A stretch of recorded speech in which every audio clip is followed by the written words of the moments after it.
messieurs, chers téléspectateurs de Women First Media, bonsoir et bienvenue dans l'invité de la rédaction. Aujourd'hui, nous sommes avec une femme aux multiples facettes qui a choisi de faire du cinéma non seulement un métier, mais un espace de création et de transmission. Elle s'appelle Dieynaba Ngom Bari, c'est notre invitée du jour. Elle est actrice, scénariste, réalisatrice, productrice et formatrice. Dieynaba, bonsoir. Bonsoir, mon Fatou. Bienvenue à Women First. Merci beaucoup. Alors, quand on rencontre Dieynaba pour la première fois, on découvre une femme qui exerce plusieurs métiers. Mais au-delà des titres et des caméras, qui est Dieynaba?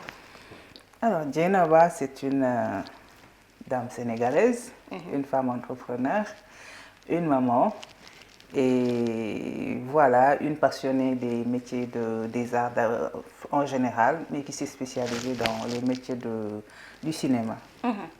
Vous avez commencé par des études en langue étrangère appliquée et une carrière dans le management, la communication et l'événementiel.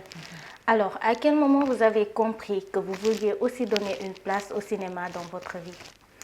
Je vais juste préciser que avant le début de ma carrière dans tous ces domaines que vous avez listés, j'ai connu les planches en tant qu'actrice dans le milieu scolaire, théâtre scolaire estudiantin. Plus précisément, quand on était plus jeune, nous habitions un quartier où on avait l'habitude d'avoir un programme d'échange culturel nommé Journey to Freedom avec des jeunes afro-américains qui venaient dans le but de découvrir et de revenir à la source. Donc c'est de là-bas que j'ai fait mes premiers pas. Au début, c'était des petites chansons par-ci par-là. Après, c'est des pièces de théâtre. Mon premier rôle a été Linguère, la femme de la Dior. À l'époque, j'étais très jeune. Après, j'ai intégré l'Institut sénégalo-britannique quelques années plus tard. Et j'ai trouvé des camarades aussi passionnés que moi dans le drama comedy. Je les ai tout simplement rejoints et voilà, c'est comme ça que c'est parti. Mais je savais aussi qu'il y avait un petit travail qui m'attendait avant de pouvoir carrément me concentrer sur les métiers d'actorat, de réalisateur, parce que nous tous savons que ça ne paye pas trop son nom, donc il faut déjà une autonomie d'abord, avant de se lancer dans une carrière de cinéaste ou d'actrice. Voilà. Et vous aviez déjà construit une carrière professionnelle avant de vous former en cinéma en 2012. Effectivement. Qu'est-ce qui vous a donné le courage de recommencer, d'apprendre et de vous lancer dans un nouvel univers? Étant quelqu'un de très curieuse naturellement, j'adore apprendre aussi. Donc, j'aime pas aller à l'aventurier dans ce que je fais.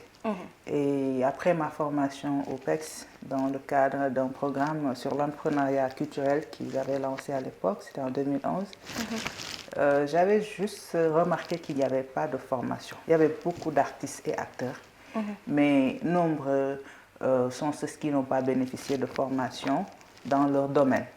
Et ce qui cause un énorme blocage dans l'évolution de ce qu'ils font et dans leur carrière. Donc pour moi, une carrière, ça se planifie. Et avant de parler de planification, il faut avoir déjà une bonne formation de base afin de mieux maîtriser son domaine. Et c'est de là-bas que j'avais écrit un projet, Polyval Arts. J'en avais parlé à quelques amis et bizarrement, à 2 fois de suite, le nom de feu Abdelaziz Boy est sorti. En premier avec mon petit frère Abdoulaye Dia et l'autre Fatkine Diopno. Et j'ai écrit un projet que je lui ai soumis. Il a adhéré à l'idée de former des jeunes afin de les permettre d'avoir une meilleure carrière dans ce qu'ils font. Donc il m'a dit en premier, c'est toi qui viens. C'était sa condition. Je lui ai dit qu'il n'y a aucun souci, c'était en 2012. Donc je suis venue avec un groupe de personnes que je connaissais déjà. Certains étaient dans les drames comedy et autres. Et nous sommes venus, il en a pris 2 ou 3 qu'il avait là-bas et ça a formé une première promo qui ne faisait pas partie de ce que lui, il avait l'habitude de faire.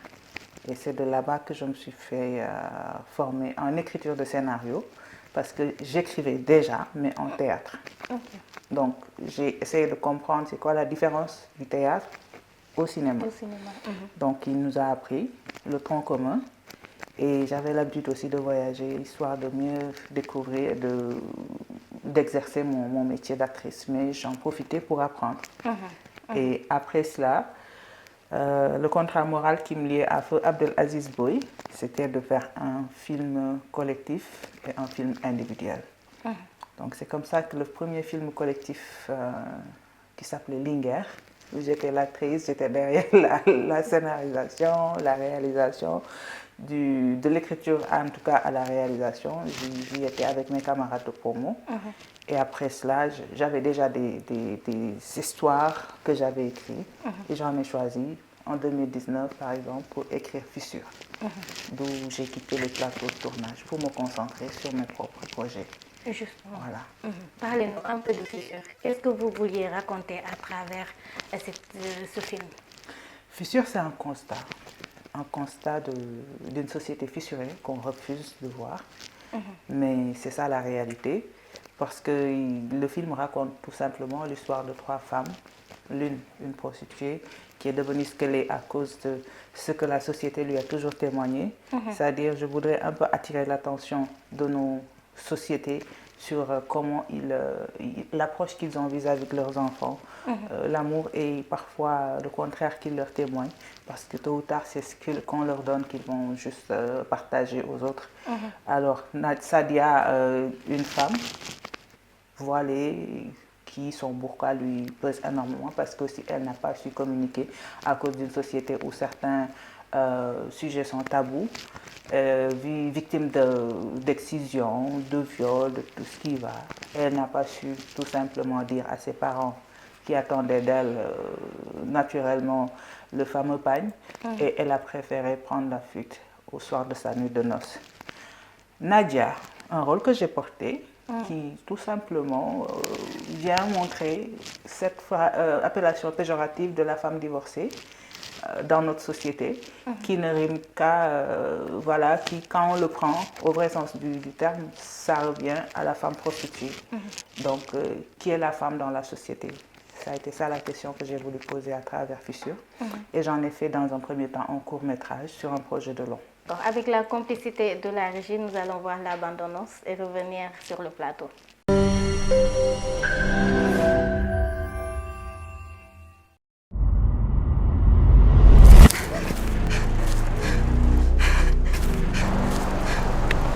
soxna si la la yóbbu nga fanaan fa. duma sàcc. dama lay gaañ de wax ma yow kan nga jaar kan moo la yónni. bés ça va. yaa ngi def bu baax.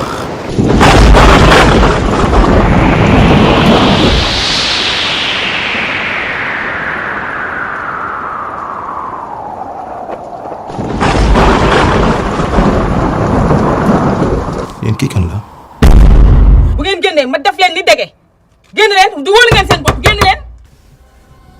oui mais kii nooyiwul rey nga doomu jàmbur ci nag. Nana Nana Nana.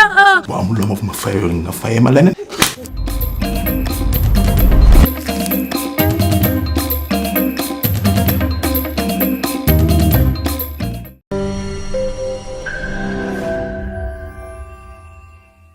Alors, vous êtes à la fois actrice, scénariste, réalisatrice et productrice. Tout d'abord, comment arrivez-vous à gérer tout cela en même temps? Tous ces métiers se retrouvent, hein. C'est les métiers du cinéma. Par exemple, la casquette de femme productrice, étant quelqu'une qui a toujours été entrepreneur et maîtrisant quand même comment se passent les investissements. Je ne me suis pas levée pour le faire en tout cas. J'ai suivi à partir des formations et des différentes expériences que j'ai vécues. J'ai su que je pouvais le faire quand même. Parce qu'avant cela, étant manager d'entreprise, c'est beaucoup plus difficile de manager tout un staff que de gérer ces tâches que vous venez d'énumérer. Donc, en tant que scénariste, c'est quelque chose que j'ai appris, comme je l'avais dit tantôt. J'avais déjà commencé à l'écriture de pièces de théâtre dans le milieu scolaire et estudiantin. Et il fallait juste que je comprenne comment convertir ce que j'ai du théâtre au cinéma. L'actorat, c'est quelque chose peut-être que j'ai connu bien avant tous ces métiers.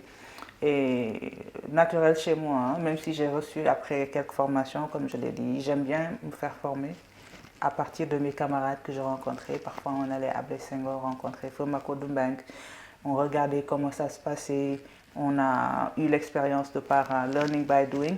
Donc, pour moi, c'est pas compliqué. Je me retrouve, mais c'est pas tout le temps que je porte toutes ces casquettes. J'y vais avec une équipe, parce que si manager, c'est savoir déléguer les tâches. Aujourd'hui, je compte beaucoup sur les compétences des autres afin de pouvoir arriver à la réussite de nos productions. Et parmi toutes ces casquettes, laquelle vous ressemble le plus? En tout cas, la casquette d'actrice ne me ressemble pas. C'est des rôles qu'on porte, après on les met de côté. Je suis cette femme qui est prête à s'engager quand même, c'est-à-dire dans la réalisation. J'adore réaliser mes projets. Ça veut dire, je suis une grande rêveuse, mais dans mes rêves, je me donne parfois l'occasion d'essayer de voir déjà quelles sont les faisabilités de ce que je veux faire. Je l'étudie d'abord avant de le faire. Donc la casquette de la réalisatrice me ressemble le plus. Donc Dieynaba, réalisatrice. Et en 2009, vous avez créé votre propre structure. Parlez-nous un peu de Hope Motion Afrique Film. Alors, Hope Motion n'est pas né en 2009. Quand on parle de ma première structure en 2009, c'était une structure qui faisait dans le général, dans le management, plein de events. Et j'ai eu à travailler avec d'autres personnes. J'ai beaucoup travaillé dans l'événementiel, la gestion commerciale, la gestion des projets, l'organisation d'événements, les études de projets, d'où ça m'a permis de travailler avec différentes équipes. J'ai connu beaucoup d'équipes d'employés et quand je les vois maintenant, je suis très fière de ce qu'ils sont devenus. Ce sont mes amis.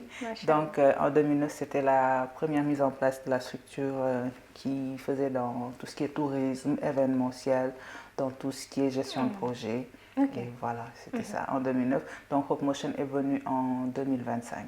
En 2025. Oui. Et quelle est la vision de Hope Motion? Née d'une vision qui est là parce que, étant en tout cas actrice, une personne du petit écran, je suis souvent sollicitée par des jeunes. Ils veulent être coachés, ils veulent être chapeautés, ils ont besoin de mentorat. Avant Hope Motion, j'orientais vers une autre structure. Mais après, je me suis dit, pourquoi pas y aller moi-même? Parce que peut-être parfois, ce que ces gens attendent de l'orientation, ils ne le voient pas. Parce que parfois, ils partaient et ils ne revenaient plus. Donc, Hope Motion, c'était une façon pour moi non seulement de mesurer aujourd'hui le taux de faisabilité dans les formations des métiers de l'audiovisuel, surtout l'employabilité des jeunes, la création d'emplois et la formalisation d'un cinéma qu'on a vraiment besoin. Parce que c'est un milieu où il y a beaucoup, la chaîne de valeur elle est énorme. Mais parfois le manque de formation, ça fait défaut. Ça fait défaut et ça sent dans nos produits. Nos productions parfois peuvent ne pas être vendues. Tout dépend de comment ils voient les choses, comment ils les racontent. Il y a beaucoup de formations encore une fois. J'encourage ceux qui le font, mais j'insiste aussi sur la qualité des contenus, de ce que nous leur donnons. Parce que c'est des carrières à construire. Et aujourd'hui, comment percevez-vous la place des femmes dans le cinéma sénégalais? Il y a beaucoup à faire. Ça reste beaucoup à faire. C'est très timide la représentativité des femmes dans les métiers du cinéma africain en général. Parce que souvent, elles sont tout simplement reléguées à des rôles de maquilleuses, d'actrices, c'est-à-dire c'est l'aspect esthétique qu'ils mettent au devant. Et rares sont les femmes qui sont aujourd'hui chefs dans des secteurs précis, à savoir dans les métiers de l'image, les rôles de réalisatrice, ou bien parfois ils veulent juste qu'on raconte des histoires qui mettent le statut de la femme dans une situation, comme je dis, tout le temps en train de se chamailler pour des hommes. Parfois elle veut c'est un mur de lamentation pour elle, alors que les femmes sont capables de raconter des histoires. Elles sont capables de réaliser des œuvres qui puissent parcourir le monde. Voilà. Vous avez récemment pris publiquement la parole sur certaines difficultés du secteur du cinéma, notamment autour des dossiers de formation et du fonctionnement de la direction de la cinématographie. Et qu'est-ce qui vous a poussé à sortir du silence? Naturellement, je ne suis pas quelqu'un de silencieuse. Je ne parle pas beaucoup, mais je ne suis pas silencieuse non plus. Et je mène souvent des combats, peut-être dans l'ombre. Certains le savent, d'autres ne le savent pas. Mais c'est un constat que j'ai fait à partir d'une expérience. C'est pas récent. C'est-à-dire c'est la deuxième fois que je vois ce genre de situation arriver. Pour une direction qui est censée administrer des acteurs du cinéma qui parfois sont formels, d'autres sont informels, le rôle de la direction de la cinématographie est énorme. C'était un rappel que j'ai fait pour le moment, jusqu'ici. Comme je dis, je n'ai pas commis de crime. J'ai reçu beaucoup d'appels. Les gens, il y en a nombreux qui sont victimes de cette malgérance au niveau du traitement de nos dossiers, mais qui ont peur de se faire blacklister. Mais pourquoi devons-nous avoir peur de prendre la parole? Moi, c'est la question que je me suis posée après avoir fait ce poste. J'ai vu dernièrement certains sortir, faire des posts, oui, à parler au ministre. Ça fait plaisir, parce que nous sommes en démocratie. Certes, nous sommes des acteurs culturels, nous sommes des cinéastes, mais nous sommes reconnus comme travailleurs et cette loi a été votée, elle a été promulguée. C'est le moment de passer aux choses sérieuses. Oui. Et est-ce que vous avez eu des retours de la part de la direction de la cinématographie? Je ne les ai pas côtoyés. Je n'attends pas grand-chose d'eux, je le dis opennement. Maintenant, s'ils veulent retirer le coup, libre à eux. S'ils ne veulent pas le retirer, jusqu'ici, on ne fait qu'alerter. Mais on sait vraiment comment faire pour se faire entendre. Voilà, donc c'est sans... Il n'y a pas de... Je ne cible pas directement une personne, mais je dénonce aujourd'hui comment les choses se passent au niveau de cette entité qui est la direction de la cinématographie. Tout simplement, je tiens à rappeler que l'inaccessibilité d'un administrateur face à ses administrés n'a jamais rendu un secteur bénéfique. Oui. Et lorsque vous prenez la parole de cette manière, est-ce que vous n'avez pas peur des conséquences où vous êtes arrivé à un moment de votre vie où certaines choses doivent simplement être dites et réglées? Ce n'est pas arrivé à un moment, j'ai toujours vécu ainsi.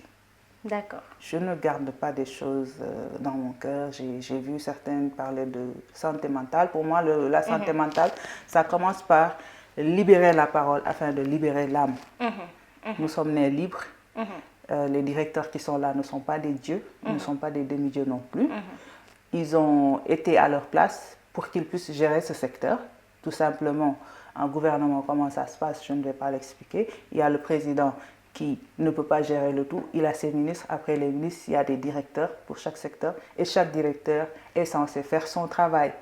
Mais les gens sont toujours dans cette peur d'être blacklistés ou bien d'être mal vus. Les préjugés, je ne dirais pas que ça ne me dérange pas. Mais en tout cas, jusqu'ici, je n'ai injuré personne. Je n'ai calomnié personne. Je n'ai diffamé personne. C'est un constat que je devais faire, je l'ai fait. Toutes ces réalisations qui sont citées dans ma petite carrière, je n'ai jamais bénéficié de quoi que ce soit de la direction de la cinématographie. Et je vais bénéficier parce que tout simplement, les fonds qui sont là-bas sont faits pour nous, les acteurs du cinéma. Ils ne sont pas faits pour voyager seulement. Il faut avoir cette vision de poser des grands chantiers pour le cinéma sénégalais. On a beaucoup de festivals, mais est-ce que nos films aujourd'hui ont cette capacité? Et c'est sur quelle échelle on peut mesurer la rentabilité de nos films? Donc, il y a plusieurs questions à se poser. Pour moi, si un directeur de la cinématographie entend ce cri de cœur, il doit se poser la question à savoir qu'est-ce qui n'a pas marché et d'appeler certains acteurs pour discuter, histoire de mieux faire les choses, parce que nous ne sommes pas des ennemis. Je ne suis ennemi avec personne, je ne cherche pas des ennemis. J'ai vécu jusqu'ici vraiment très bien et je continue à le faire. Voilà. Mais c'est quelque chose que je devais faire, je l'ai fait. Voilà. Beaucoup d'autres personnes n'ont pas le courage de faire ce que vous avez fait. Comme vous l'avez dit tantôt, vous avez eu beaucoup de retours. Beaucoup de gens vous ont appelé pour se plaindre des mêmes choses que vous vous êtes plaintes. Si vous aviez un message à les transmettre, ce serait quoi? Je leur dirais de prendre leur courage à deux mains, de ne pas lâcher, parce que si pour moi, ça ne sert à rien de bouder quelque chose qui te revient de droit, parce que le directeur de la cinématographie, encore une fois, est payé pour administrer des cinéastes. Il n'est pas payé pour partir en voyage et revenir. On attend de lui déjà un bilan, on attend de lui une bonne gestion dans la transparence, on attend de lui une bonne orientation face à ses administrés. Donc nous invitons aussi le ministère de la Culture à ce qu'il scrute bien ce qui se passe au niveau de la DCI. Et surtout, pourquoi pas lancer un appel, parce que nous, notre directeur, à ce que je sache, il est à la retraite depuis mars 2025. Qu'est-ce qui empêche d'amener un nouveau directeur? Et ce directeur, qu'il sache ce qu'il attend, qu'il mette les gens qu'il faut à la place qu'il faut. Ne serait-ce que quelqu'un qui s'y connaît dans le cinéma. Ça va permettre de faire bouger les choses. En tout cas, c'est mon message. J'interpelle directement le président de la République, son Excellence, M. Bassirou Diomaye Diakhar Faye. J'interpelle ses ministres, M. Alpha, comment il s'appelle encore? Alpha Thiam, et sa ministre, Mme Mamkoumba Diop, qui, je vois, vraiment, il cherche à faire avancer les choses. Et surtout, qu'il revisite ce qui a été fait. Parce que l'État aussi, c'est la continuité. Et il y a eu beaucoup d'ateliers, il y a eu beaucoup de choses. Aujourd'hui, le cinéma sénégalais est à un stade de direction. Pendant ce temps, ailleurs, on parle de cité du cinéma. Ça, c'est un message que je lance aussi. Nous avions tenu en février 2026, il s'est tenu un atelier où il y a eu beaucoup de réflexions, beaucoup de recommandations. Et il nous avait parlé de la restitution du site du cinéma du canal Olympiade, qui actuellement n'est plus d'actualité.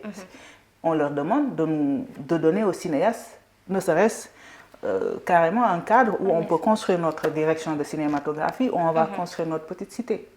Voilà, moi, c'est mon cri du cœur. C'est pour dire que mon cri du cœur ne s'arrête pas qu'à la direction de la cinématographie. J'interpelle aussi les autorités.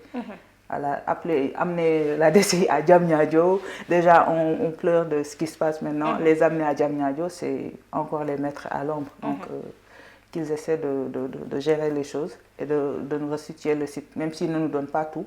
Quand même qu'on discute sur comment ils peuvent nous donner une partie et qu'on construise quelque chose. C'est intéressant. Et ma dernière question, c'est, je vais vous demander de transmettre une seule chose à peut-être la jeune fille qui nous regarde aujourd'hui et qui rêve elle aussi de créer, de diriger ou de travailler dans le cinéma. Qu'est-ce que vous lui diriez? De croire en ses rêves et de ne pas se laisser bloquer par une société où tout est stéréotypé. À l'image des Linguères que nous avons formés, j'en profite pour les saluer. Hope Motion, lors de sa dernière promotion du mois de mars, a formé des femmes, des Linguères, qui ont eu le rêve et qui ont eu le souhait aujourd'hui de démarrer leur carrière, surtout de rester dans ce qu'elles souhaitent faire. Et nous leur avons donné cette chance. Les autorités, nous les invitons à encourager ce leadership au féminin. Nous les invitons à soutenir les initiatives de Hope Motion Afrique Film, car ce n'est pas parce que c'est une vision féminine que voilà, c'est moins. Venez voir ce qui se passe, venez voir ce que nous faisons et vous verrez qu'il y a des choses à faire et que les femmes ont leur place dans les métiers du cinéma. Pas que sur les casquettes d'actrices ou de HMC ou voilà, c'est pas des petits rôles mais elles peuvent faire mieux. Voilà. Et comment rejoindre Hope Motion? D'habitude, nous lançons des appels à candidature. Déjà, actuellement, il y a la promo du mois de septembre et en plus de la restitution qui nous attend. Souvent, nous lançons des appels à candidature, donc qu'ils peuvent suivre sur nos différentes plateformes et de rester connectés. En tout cas, nous souhaitons donner la chance à tout le monde. Les autorités, on les invite à encourager et à accompagner ce projet afin qu'on puisse donner beaucoup plus de suite à cette demande qui ne s'arrête pas qu'au Sénégal. Je précise que les demandes de Hope Motion, c'est de partout de l'Afrique. Ce n'est pas que le Sénégal. Et nous sommes prêts à leur montrer notre base de données pour qu'ils voient qu'on ne parle pas que pour parler. Parce que certainement, ils vont se dire non, c'est juste des paroles comme ça. Mais c'est les faits, c'est les statistiques, c'est les données qui sont là, qu'on peut mettre sur la table, discuter autour de comment réaliser et donner suite à tous ces gens qui souhaitent vraiment se faire former. Si on cible le Sénégal, c'est parce que le cinéma sénégalais, aujourd'hui, est suivi de très près. Donc c'est à eux d'accompagner et d'aider quand même ceux qui sont porteurs de projets, surtout de mon projet. Voilà. En tout cas, c'était un plaisir de vous recevoir. Merci d'avoir accepté notre invitation.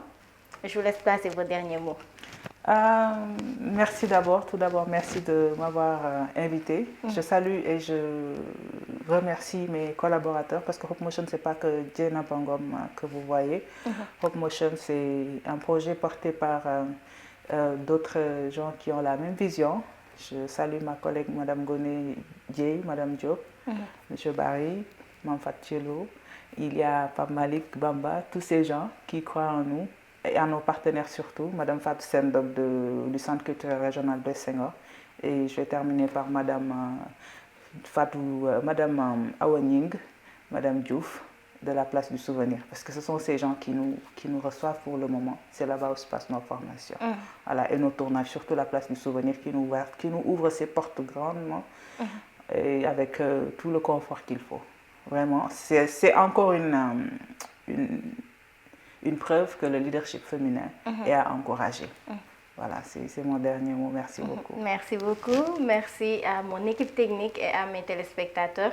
C'était l'invité de la rédaction avec Dieyna Bangom.